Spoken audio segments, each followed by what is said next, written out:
Ela possui aproximadamente 119 quilômetros de extensão e faz a conexão do litoral norte com o Planalto Paulista. Beneficiando diversas cidades do estado de São Paulo, a Rodovia dos Tamoios foi um empreendimento de engenharia iniciado por um visionário, que percebeu a situação precária do litoral norte e adjacências. Atualmente é administrada por uma concessionária de rodovias brasileira criada em 2015. É a concessionária Tamoios, que cuida do trecho que envolve 5 municípios: São José dos Campos, Jambeiro, Paraibuna, Caraguatatuba e São Sebastião.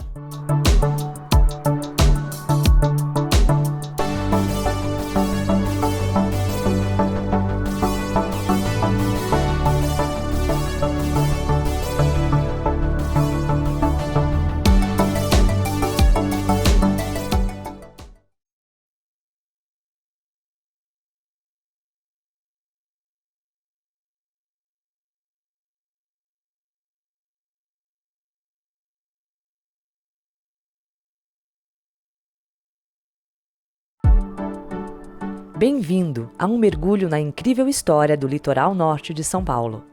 Neste documentário, você vai nos acompanhar a uma jornada que mostrará a transformação de toda a região, que até 1932 estava completamente esquecida. O litoral norte é a combinação perfeita de mar, sol e terra fértil. As primeiras tribos indígenas que habitaram essa região encontraram um paraíso, onde as águas do oceano se fundiram com a exuberância da Mata Atlântica. O litoral norte de São Paulo apresenta um índice populacional de aproximadamente 350 mil habitantes, de acordo com os dados do IBGE de 2021.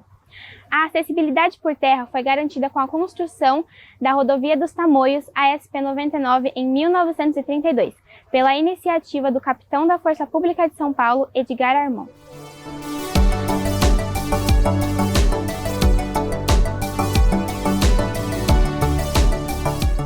Em 1666, começa a história de Paraibuna, quando um grupo de homens, vindo de Taubaté pelo rio Paraíba, decidem parar para descansar próximos à região. O desejo por habitar novas terras trouxe muitas pessoas ao local, e em 1812 Paraibuna passa a condição de distrito de paz, e em 1832 Vila de Santo Antônio de Paraibuna. Em 1857 passou a condição de cidade. Um sonho impossível, Amor do Felipe, take 1. Qual a importância dessa rodovia para o município de Paraibuna? Paraibuna era, de fato, um município que tinha muitas riquezas do café, do gado e criava porcos, suínos, né? Que eram levados para São José dos Campos para ser transportado para vários lugares. A riqueza florestal da região é abundante. Jequitibás, jatobás, cedros, ipês e muitas outras espécies embelezam a extensa área verde local. Também é possível encontrar uma fauna muito diversificada, mamíferos como macacos, capivaras, cotias, antas e até onças pintadas. No início, a agricultura de subsistência orientava a economia local. Com o tempo, engenhos de cana-de-açúcar e lavouras cafeeiras se instalaram na região. E o Vale do Paraíba, como você sabe, foi a região onde começou a plantação de café. Inclusive, Taubaté era para ser um escoadouro natural do produto. Mas ocorreu o seguinte, aí criaram o Porto de Santos, né?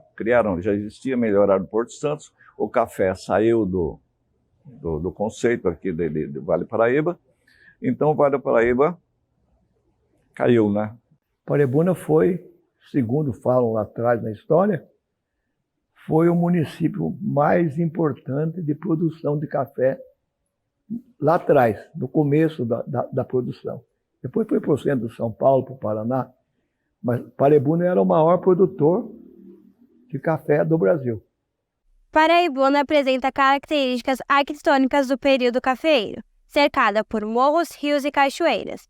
É uma excelente opção para turistas em busca de uma cidade tranquila, bem ao estilo interiorano paulista.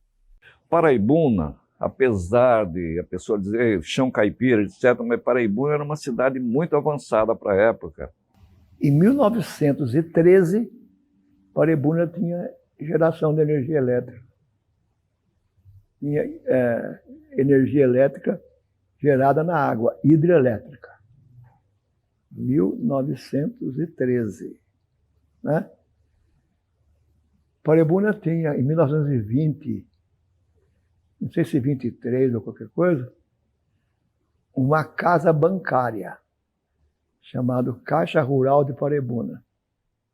E era um banco. E era uma cidade que tinha uma vida social, econômica, recreativa muito grande. Tinha teatro, tinha grandes festas, tinha grandes acontecimentos. Paraibuna era uma cidade importante na época. Essa região é uma região maravilhosa, né? Nós temos histórias que remontam ao Império, né? Entre 1890 a 1920, Paraibuna passa por um período de estagnação econômica. Um dos motivos foi o seu isolamento com outras regiões e a dificuldade de manter ligação com o Planalto Paulista. 2 projetos foram importantes para essa região: o Porto de São Sebastião e a Rodovia dos Tamoios. O porto e a rodovia não são meras infraestruturas. São elos de uma corrente que impulsionou o litoral norte para novos horizontes, inspirando futuras gerações. No início do século XIX, o transporte era feito por um vapor. Vapores eram barcos movidos a vapor e utilizados para o transporte de pessoas ao longo do litoral norte de São Paulo.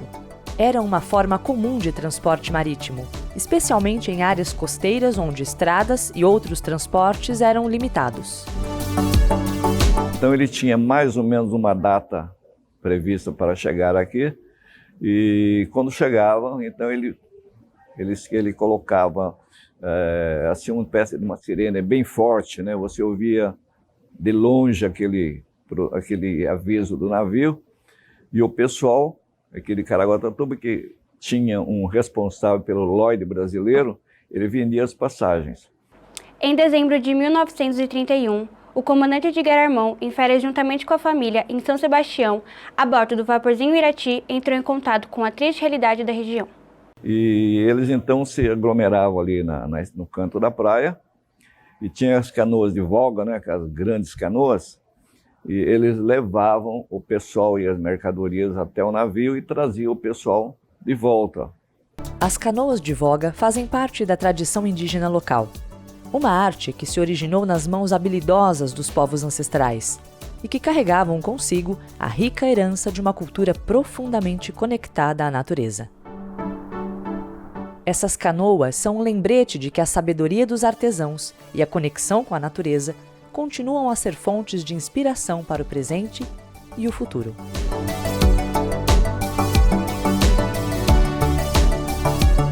Conversando com o ex-deputado José Hipólito do Rego durante a viagem, Armon tomou conhecimento da situação decadente que se encontrava toda a região.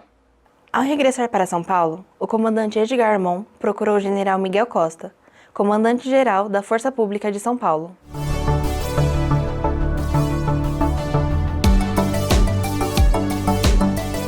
Na conversa foi apresentada a realidade do litoral e o pedido para que a Força Pública fizesse algo para resolver a situação. Miguel Costa, então, determina que fosse realizado um plano de ação que estivesse dentro das condições do governo para a solução do problema. Autorizado a iniciar a construção de uma estrada de rodagem que ligou Paraibuna ao litoral norte, o capitão da Força Pública do Estado de São Paulo, Edgar Pereira Armon, inaugura uma nova era para toda essa região. O diretor de estradas de rodagem da Força Pública determinou a fiscalização de um engenheiro do DER para que tudo fosse feito dentro dos padrões da instituição. Aí começou uma história que envolveu várias pessoas, né? Uma delas o Armon, que era capitão da Força Pública, e um engenheiro que tem até o busto dele no final da rodovia lá em Caraguatatuba, que idealizou junto com Armon. Edgar Armon pleiteou, então, o engenheiro João Fonseca de Camargo e Silva para a fiscalização da obra.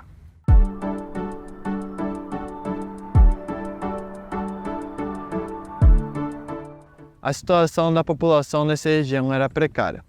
Abandonada pelo poder público, parte da população masculina abusava do álcool. Sem contar a verminose e a malária, que vitimavam crianças, jovens e adultos. Bem, Caraguatatuba, antes da estrada, ela tinha alguns vários de acesso, né? Por exemplo, existia uma trilha que ligava Caraguatatuba até o Alto da Serra. Aquelas, não só Paraibuna, como Redenção da Serra, Poço Alto, etc. Tinha também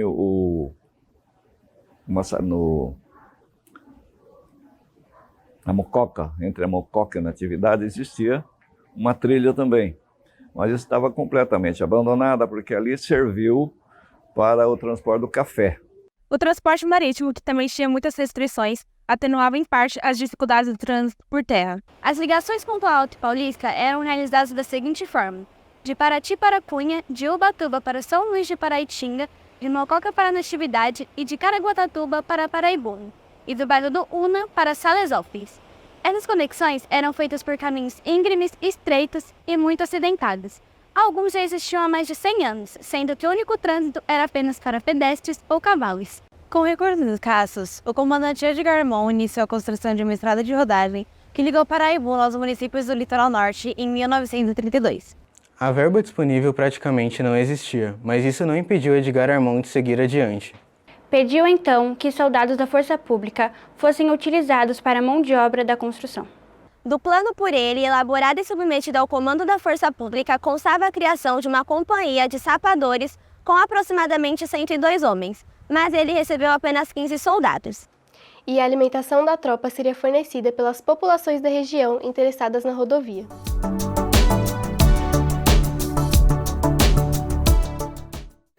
A Força Pública era muito... Hoje a Polícia Militar, ela tomava conta de várias coisas que o Estado não fazia.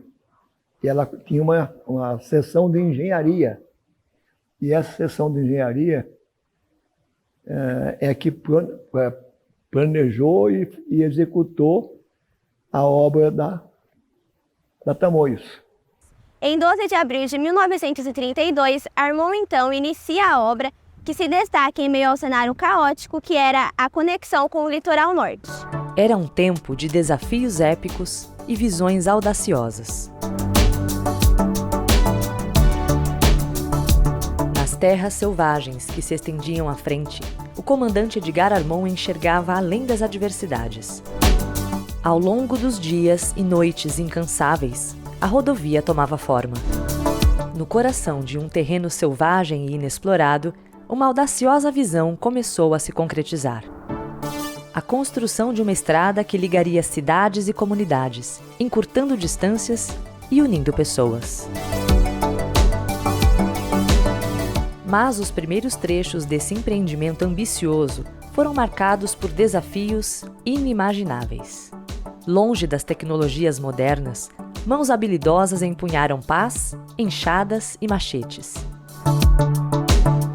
É uma história bonita de pessoas que vieram pela margem do mar, chegaram em Caraguatatuba, que é o capitão Armon na época, e ele viu que o povo de Caraguatatuba estava isolado daqui da parte de cima.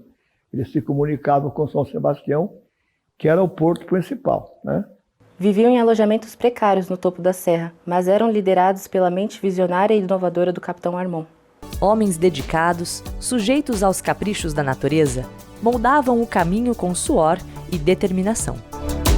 A vegetação densa resistia, como guardiã obstinada do território virgem. Cada golpe de machado era um passo na conquista daquela selva verde. Cada pá de terra removida, uma vitória sobre a adversidade.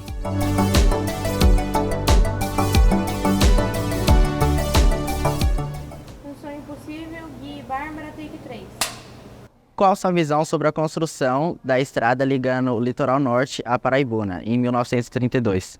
Nós denominamos a exposição, a pequena exposição que nós montamos, que vai até o dia 20 de agosto aqui no MAC, nós denominamos de Tamoios, né? Quando colocamos a estrada aberta por gigantes. A exposição Tamoios, Estrada Aberta por Gigantes, foi realizada pelo MAC, Museu de Arte e Cultura Adali Coelho Passos, em parceria com o Arquivo Municipal de Caraguatatuba, Arino Santana de Barros, e o Colégio Harmonia, localizado no bairro de São Mateus, cidade de São Paulo. Quando eu falo em gigantes, eu estou falando em homens, em pessoas com muita coragem, com muita força, muita força de trabalho. Na minha opinião, o Armon foi o maior herói de Caraguatatuba. Eram tempos difíceis de limitações tecnológicas. De heróis. Um trabalho para a época, a gente pensar monumental, sem a estrutura tecnológica que existe hoje. Nós pode fazer o contraponto com a exposição também das obras do contorno, do Felipe Samurai. Mudanças de um contorno, exposição do fotógrafo Felipe Samurai, é uma celebração da resiliência humana, uma homenagem àqueles que labutaram para transformar o sonho de uma estrada em uma realidade palpável. A exposição é mais do que uma simples galeria de imagens e objetos. É um testemunho visual da evolução e da persistência do homem. Um sonho possível, Isa e Igor Take 2. Como você definiria a fotografia? Bom, defino a fotografia como uma ferramenta de encontrar com as pessoas, de ter a oportunidade de conhecer histórias. Defino ela como uma ferramenta de revelação, de revelar determinadas realidades, determinados lugares, lugares que às vezes muitas pessoas não imaginam como sejam, e a gente como fotógrafo tem essa responsabilidade de mostrar determinadas realidades. Eu definiria ela como uma maneira de encontro também. Eu trabalhava numa empresa de comunicação visual, e aí eu comecei a ver muitas imagens, né, saindo das impressões. E também nesse período que eu trabalhava nessa empresa de comunicação visual, eu assisti um documentário sobre fotografia, e a partir dali eu achei muito interessante a possibilidade de você fazer N coisas com a fotografia, né? Você viajar, você, né, ir para vários lugares. A fotografia pode te levar para conhecer o mundo, né? A gente pensar nos locais, nos alojamentos, a gente pensar só nos alojamentos em que eles tiveram que ficar, em que morar, e que moraram por um bom tempo, feitos de madeira, feitos de pau a pique, com telhados cobertos por sapé, por telhas rústicas, né, simples. Aquela estrutura, né, a gente pensar em higiene, gente. Se a gente nós pensarmos na questão da higiene e da saúde. Não tinha farmácia, não tinha médico, não tinha dentista, não tinha nada. Então, Caraguatatuba era praticamente o patinho feio do litoral norte. Quem abriu o caminho para isso? Armon. Entre 1932 e 1933, um acontecimento marcante, estimulado pelo capitão Armon, iria transformar a vida da comunidade de Caraguatatuba. A chegada da primeira farmácia, fundada por Fernando Machado Gomes.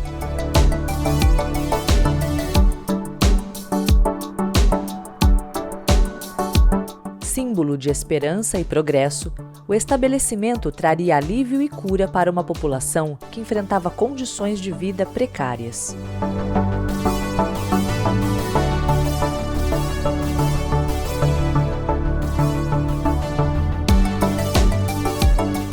Será que as pessoas de hoje, que trabalham nas obras atualmente, elas teriam dado conta, eu fico pensando, teriam dado conta de fazer esse mesmo trabalho?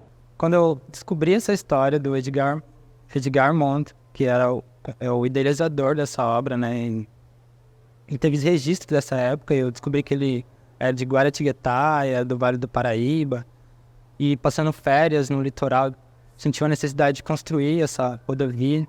E essas fotos antigas, quando eu conheci lá no arquivo público, foi inspiração para ter esse registro do hoje, né, da modernidade, da engenharia.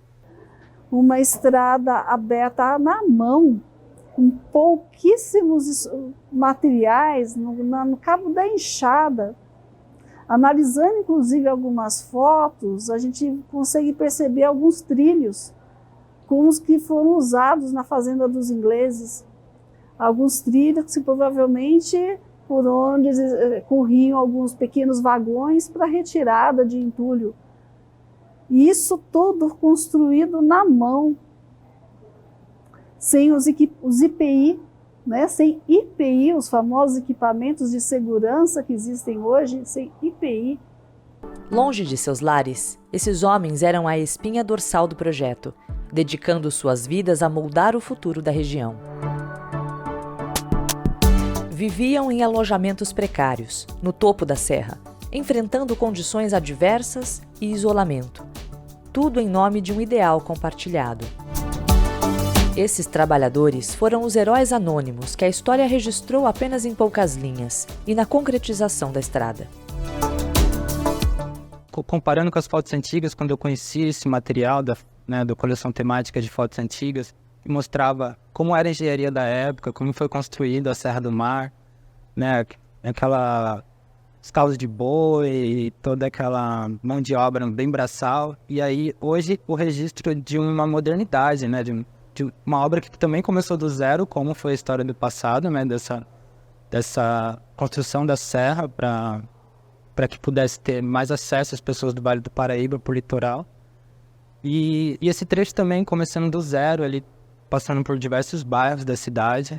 E foi aí que eu comecei a entrar dentro desse lugar com esse olhar do registro histórico, né? De registrar, deixar essa memória, assim como teve a história do passado, que veio o militar, o Edgar Armand, que descobriu a necessidade de construir essa estrada e teve todo esse registro da época, né? Então, acho que hoje essas fotos, daqui a, 50 anos, vai, né, ter esse registro de como foi construído também essa novo trecho da Tamoios, né, uma das principais rodovias do estado de São Paulo. Se a gente pensar que nas construções atuais, pessoas ainda morrem por acidentes de trabalho, que pessoas ainda passam por acidentes de trabalho e acabam até com algumas sequelas. Inclusive, eu conheci algumas dessas pessoas com referência a essa obra do contorno da Tamoios. Aí a gente começa a pensar, a lembrar dessas pessoas lá de trás. Como que não foi difícil. Então, São Sebastião de um lado emancipado, importante. Ubatuba também, que apesar de Ubatuba ser distante. Paraibuna também, e Caraguá. Era simplesmente abandonada, era um local, sabe? Não tinha valor nenhum, absoluto, não tinha valor nenhum Caraguatatuba. Era totalmente abandonada. Aqui persistia alcoolismo, em grande escala, maleita, que também eu cheguei a pegar maleita na época, né? E também o problema processo de verminose. Todo mundo tinha o que chamava de amarelão, né? Hoje nós podemos visualizar os benefícios por conta da construção da estrada. O progresso chegou ao litoral, pois o comércio ganhou melhores condições para se desenvolver e a economia foi aquecida pelo turismo. Num tempo distante, quando a promessa da rodovia dos Tamoios ainda era apenas um sonho na mente do comandante Edgar Armand, o cenário era bem diferente. O que antes era um desafio intransponível, agora se tornou um caminho de prosperidade e oportunidade. Então a gente analisa a importância da cidade pelas construções. Então vocês notam, por exemplo, que Caraguatatuba não tem nenhum prédio histórico. O Armão veio para cá durante a construção quer dizer, ele veio antes, né? Ele veio em 1931. Ele fez uma visita, notou toda a desgraça que havia aqui no litoral norte, principalmente Caraguatatuba. Aí ele, né, viu tamanha barbaridade aqui nessa cidade, que ele imediatamente de São Paulo ele foi lá no governo. E a mudança de contorno nasceu a partir daí. Eu acho que nasceu a partir do momento que eu conheci essa história, né? Fez mais sentido eu estar dentro desse lugar e registrando os operários, assim como eu vi as fotos antigas que tinham os operários, né?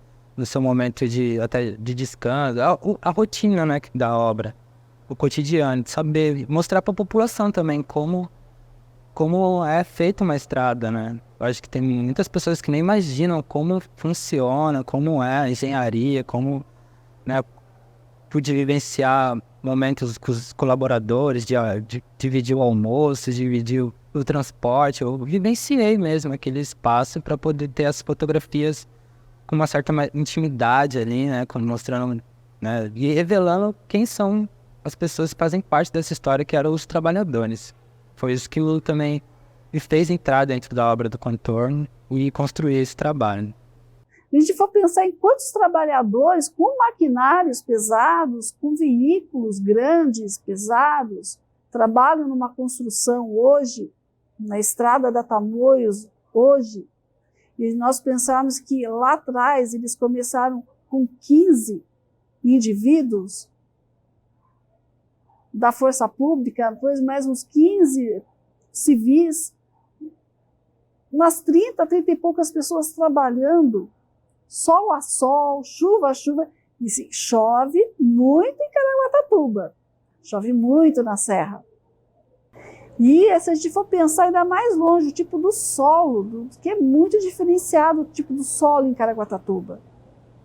Tivemos várias catástrofes, vários deslizamentos de terras que se conhecem já pontualmente desde o século XIX. E procurou, de todas as maneiras, arrumar uma maneira de construir essa estrada. Foi difícil, não é? Nós temos um solo mais complicado, né, mais diferenciado, né, que propicia, né, esses escorregamentos. Então, foram homens valentes, corajosos, trabalhadores.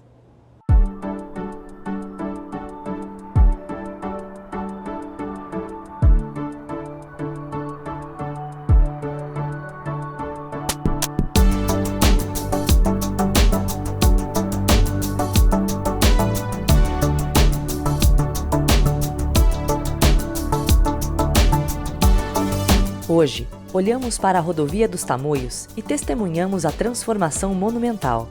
O que começou como uma visão audaciosa, agora é uma majestosa via, ligando o Planalto Paulista ao deslumbrante litoral norte.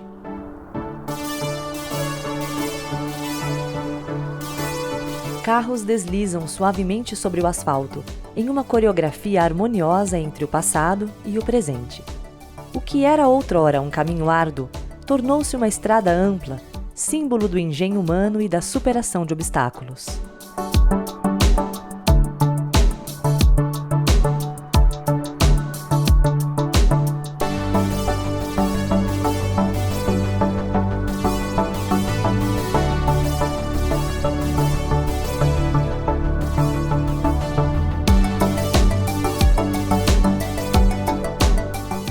À margem da rodovia, cidades e vilarejos prosperam. O comércio pulsa e a vida floresce ao longo do trajeto. O que era isolamento, agora é conexão. O que era desafio, agora é oportunidade. E à beira do oceano, praias deslumbrantes convidam visitantes de todas as partes a testemunharem a beleza que a costa norte tem a oferecer. Turistas exploram, moradores acolhem e o litoral se torna um ponto de encontro global. A Tamoios não é apenas uma estrada, é um testemunho da visão, da tenacidade e da inquebrável determinação daqueles que a construíram. É um legado que une gerações, um laço indestrutível entre o passado, o presente e o futuro desta magnífica região.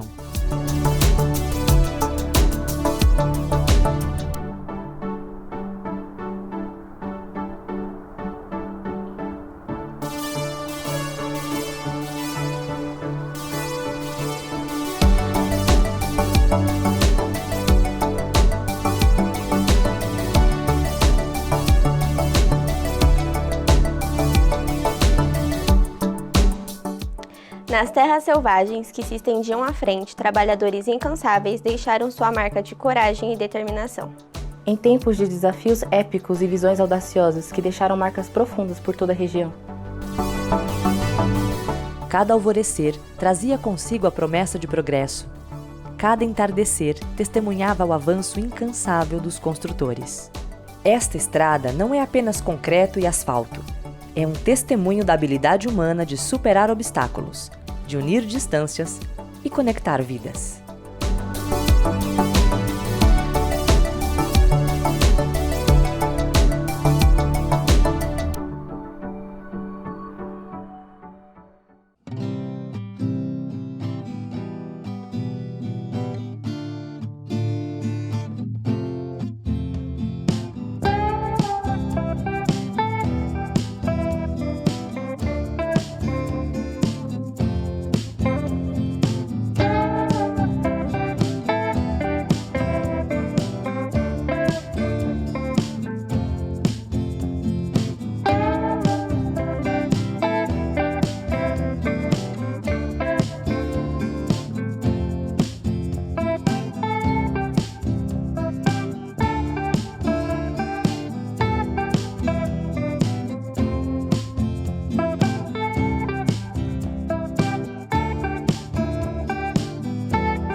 Gravando. A evolução histórica de São Sebastião estava em todo... A evolução histórica de São Sebastião estava em todo... São Paulo apresenta um índice populacional de aproximadamente 350 mil habitantes, segundo os dados do... Gravando. Eu esqueci, posso ir? Claro. Gravando. A evolução histórica de São Sebastião está vinculada ao quê? A evolução histórica de São Sebastião está vinculada... Falando devagar, né? Gravando. A riqueza florestal de São Sebastião é abundante. A riqueza florestal de São Sebastião é abundante. Jequitibás, jatobás, cedros, ípis e outras...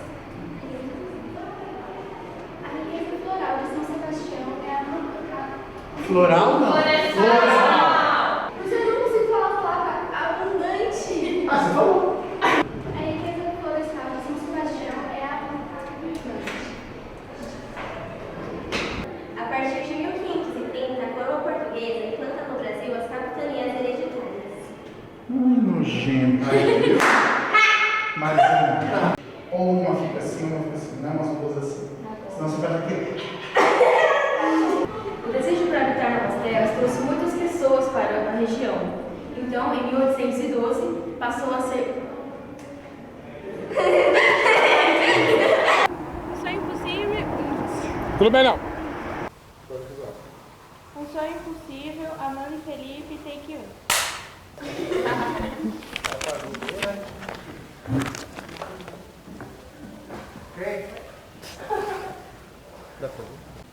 Rodou. Um Sonho Impossível, Amanda e Felipe, take 2. Qual a importância...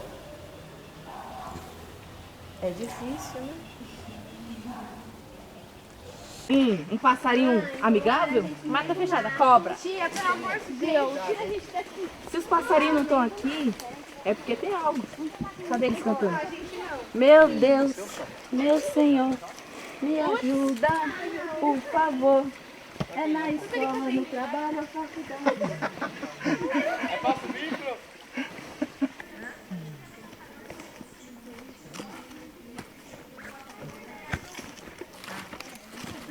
Folhas? Folhas e escolhas.